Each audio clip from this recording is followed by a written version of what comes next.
You've earned your flowers. I've said the same thing to Tina Knowles.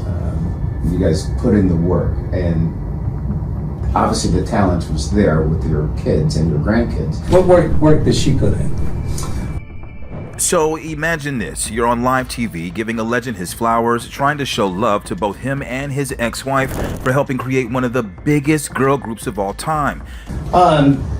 In the hair, she claimed to have preyed on the name, and different aspects of that. Sure. So, yeah. And he looks you dead in the face and goes. Then he stands up and ends the interview on air, host looking shook, crew confused, social media ready with the memes. We'll stop now. That's exactly what happened when Matthew Knowles, Beyonce's dad and former manager, sat down with a host on Pix 11 in New York City. Our issue was strictly with management, and it had nothing to do with Beyonce and Kelly. Did you get your dad back? No.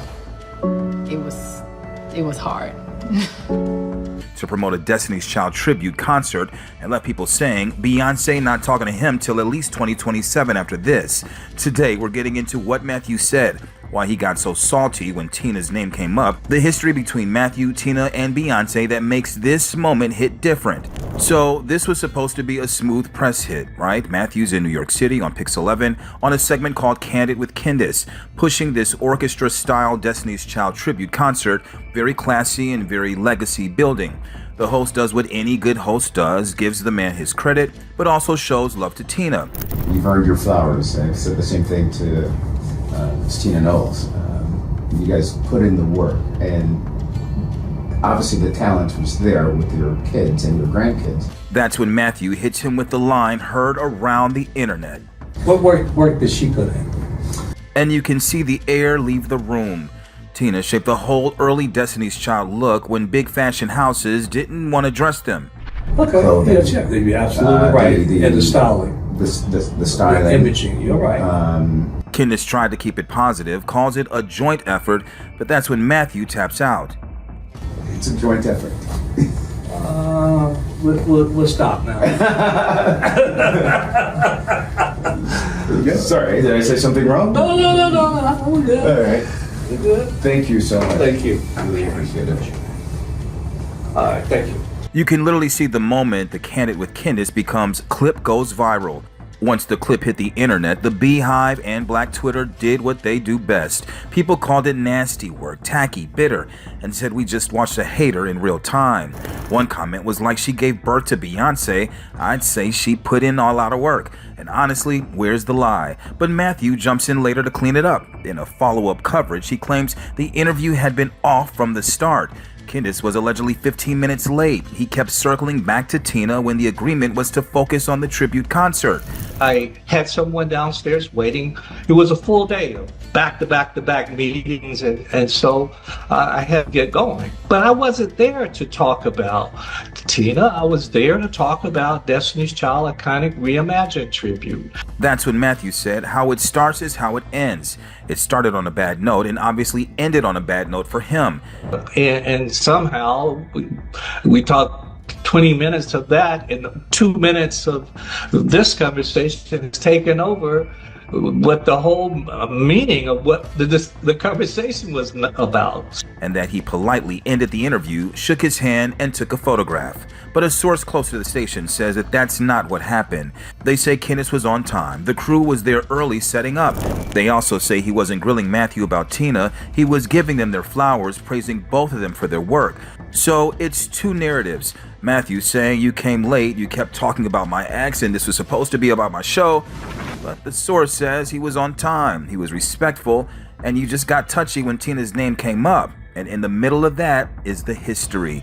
This little what work did she put in moment hits way harder when you remember the backstory. Matthew and Tina were married for over 30 years. Together they raised Beyonce and Solange and were the engine behind Destiny's Child. Matthew handled the business, the deals, the strategy. Tina handled the look, the hair, the costumes, the visual identity at a time when the industry wasn't checking for a group of brown-skinned Houston girls like that. By 2011, everything cracked. Tina filed for divorce after multiple cheating scandals and even secret children coming out. Beyonce ended the professional relationship with Matthew that same year, citing personal reasons.